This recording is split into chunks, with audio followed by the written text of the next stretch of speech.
Olá, amigos, bem-vindos a mais um estudo. Hoje nós vamos estudar sobre o tema Cansado e Exausto. Lição da nossa Escola Sabatina falando sobre o descanso em Cristo e vamos continuar esse estudo sobre a história do rei Davi. Quero convidar você a abrir a sua Bíblia no livro de 2 Samuel, no capítulo 11, dos versos 1 a 5, e vamos ler a parte introdutória dessa narrativa. Decorrido um ano, no tempo em que os reis costumavam sair para a guerra, enviou Davi a Joabe e seus servos com ele e todo Israel, que destruíram os filhos de Amon e sitiaram Rabá. Porém Davi ficou em Jerusalém. Uma tarde levantou-se Davi do seu leito e andava passeando no terraço da casa real. Daí viu uma mulher que estava tomando banho. Era muito formosa. Davi mandou perguntar quem era. Disseram-lhe: é Batseba, filha de Eliã, a mulher de Urias, o Heteu. Verso 4. Então enviou Davi mensageiros que a trouxessem.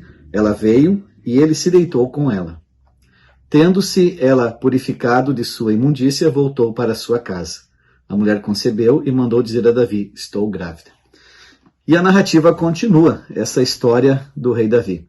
Quando nós lemos essa história, essa parte da história do rei, é difícil conciliar como ele, rei Davi, que teve uma experiência tão intensa com Deus quando era menino, lá como pastor de ovelhas, quando estava olhando as campinas, olhando o céu estrelado, escrevendo o Salmo 23, o Senhor é meu pastor.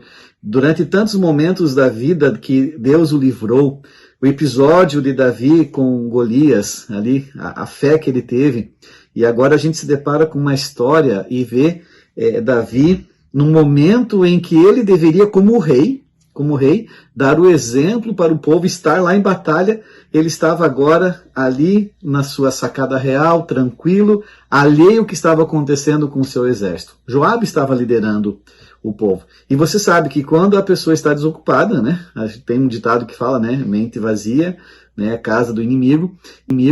E Davi estava ali tranquilo, alheio, passeando pela sua sacada. De repente ele olha e vê, a sua atenção é chamada para uma mulher. Quem que é essa mulher? Alguns teólogos falam que ela estava tendo um banho ritual, um sistema, uma purificação, um banho ritual no telhado, e aquilo chamou a atenção de Davi. Naquele momento, aquele impulso onde o desejo falou mais alto, ele então pediu para que a chamasse, que a trouxesse, talvez até de forma forçada para estar com ele. Depois ele ficou sabendo que ela era a mulher de Urias, o Heteu, um dos comandantes do exército também. É interessante que nessa história nós podemos tirar algumas lições, né? Primeira lição que nós tiramos dessa história: o povo de Israel, a Bíblia fala que era decorrido do ano, no tempo em que os reis iam para a guerra. Era uma época, possivelmente a primavera, em que os reis eles iam em guerra, uns para conquistar territórios, outros para defender os seus territórios, mas era uma época em que os reis estavam, só que o rei Davi não estava em guerra.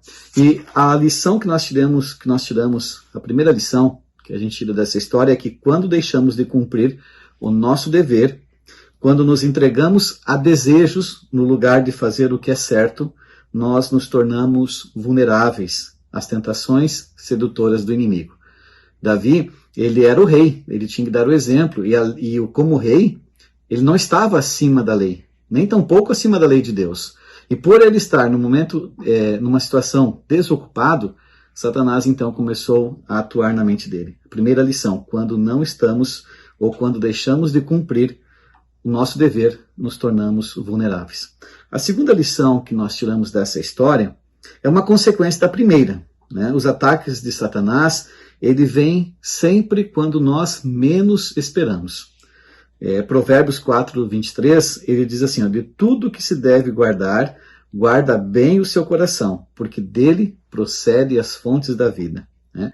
Quando nós nos descuidamos da nossa vida espiritual, é aí que Satanás ataca.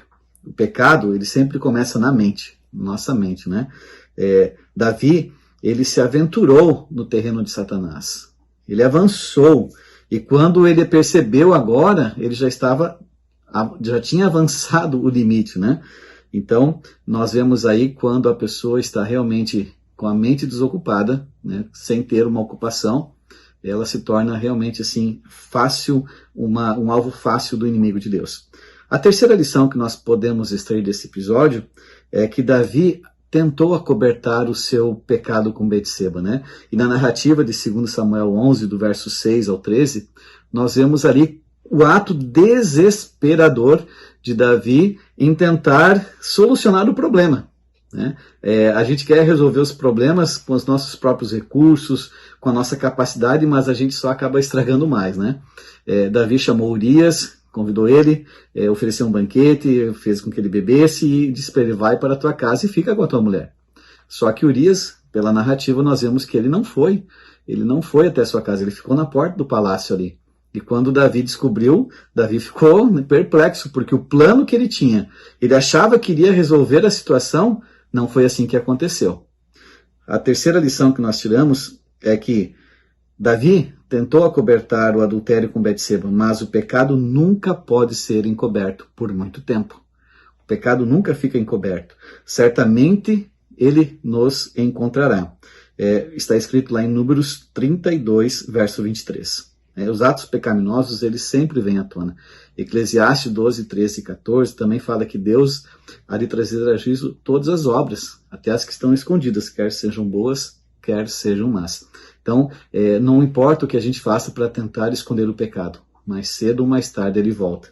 E a quarta lição que nós podemos tirar desse episódio é que Deus com certeza ele nos perdoa, mas as consequências do pecado permanecem. Davi, como nós vamos estar mais adiante, ele teve as consequências. A consequência do pecado foi um filho, né? A sua família toda depois, o seu filho Absalão, o seu filho com Tamar. Então foi um caso ali com a sua filha também, uma situação muito complicada na vida familiar de Davi. Além de seu primogênito, além do seu filho com Betseba, o primeiro, já com problemas de saúde, falecer. Então nós vemos aí que as consequências vêm. Nós podemos obter o perdão, mas as consequências virão com certeza. A lição que nós podemos extrair: temos que confiar em Deus, colocar a nossa dependência totalmente nas mãos de Deus. E Ele vai nos perdoar, mas as consequências virão. Que Deus te abençoe e aguardo você até amanhã.